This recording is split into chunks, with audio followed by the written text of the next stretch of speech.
D'accord. Et donc, est-ce que, Gilbert, tu pourrais peut-être élaborer sur les grandes causes des troubles érectiles classiques et expliquer même le Ouais. mécanisme en soi, sur les problèmes mécaniques et psychologiques? Alors, pour rappeler déjà comment ça marche une érection, dès qu'on sait comment fonctionne une érection normale, on va deviner de soi-même à quel niveau on a le problème, si on a un problème érectile.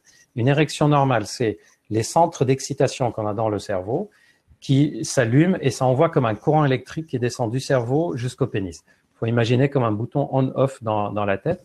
Le courant électrique traverse la moelle épinière, le bas du dos et ça va jusqu'au pénis. Ce courant électrique va demander aux artères, micro-artères, je ne parle pas des grosses artères, c'est vraiment des toutes petites artères, il y en a des milliers au niveau des corps caverneux, c'est-à-dire au niveau du pénis, ça va demander aux artères de s'ouvrir. Et si les artères s'ouvrent, le sang rentre dans le pénis, et si le sang rentre, le pénis gonfle, et plus il va gonfler, plus il va devenir tendu, et plus il va devenir rigide. Pour que tout ça fonctionne, il faut qu'on soit dans un état de détente mentale et dans un bon état hormonal. Donc, quand quelqu'un dit « j'ai des problèmes d'érection », les grandes causes vont être calées sur ce schéma que je viens de donner. Ça va être quoi? Je ne suis pas suffisamment détendu et donc le bouton on-off ne se déclenche pas correctement. C'est d'ailleurs, attention, je ne parle pas du bouton de l'envie, mais de l'excitation. C'est deux choses différentes et souvent les hommes disent « c'est bizarre, j'ai envie, mais ça ne fonctionne pas ». L'envie, elle peut être présente. Par contre, l'excitation, c'est l'étape d'après. C'est un peu comme si on dit « j'ai envie de manger », mais une fois que je m'installe pour manger, je me pose tellement de questions sur est-ce que c'est chaud, c'est pas chaud, qu'au final, je suis pas vraiment détendu.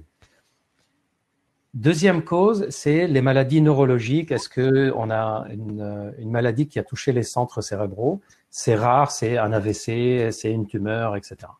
Ensuite, c'est tous les problèmes neurologiques de la moelle épinière. Est-ce qu'on a une sclérose en plaques? Est-ce qu'on est paraplégique? Est-ce qu'on a une maladie neurologique qui a abîmé le système neurologique? Ensuite, il y a toutes les câbles électriques qui sont dans le bas du ventre.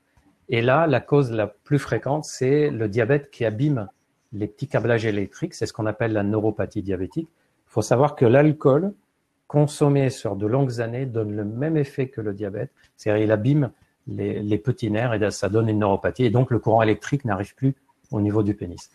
Ensuite, on arrive aux causes qui sont probablement les causes les plus fréquentes. C'est les artères au niveau du pénis qui sont fatiguées, abîmées.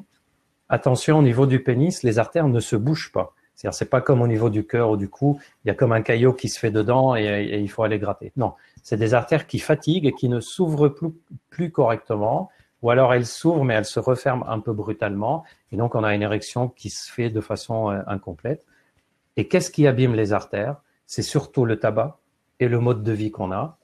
Et ensuite, il y a des facteurs héréditaires. Il y a des personnes qui, même en ayant un très bon mode de vie, de façon génétique et héréditaire, ils ont des artères qui s'abîment après l'âge de la cinquantaine.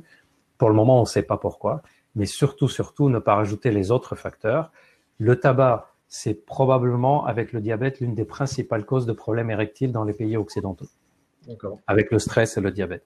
Ensuite, on a la surcharge de poids, le fait d'avoir une alimentation trop riche en sucre, en graisse, le manque d'activité physique. En gros, tout ce qui est état de santé générale, ça joue pas mal dessus. Si on rajoute à ces causes-là le fait d'avoir des problèmes hormonaux qui sont diagnostiqués uniquement par le médecin sur des prises de sang, on a pratiquement l'ensemble des causes des problèmes érectiles.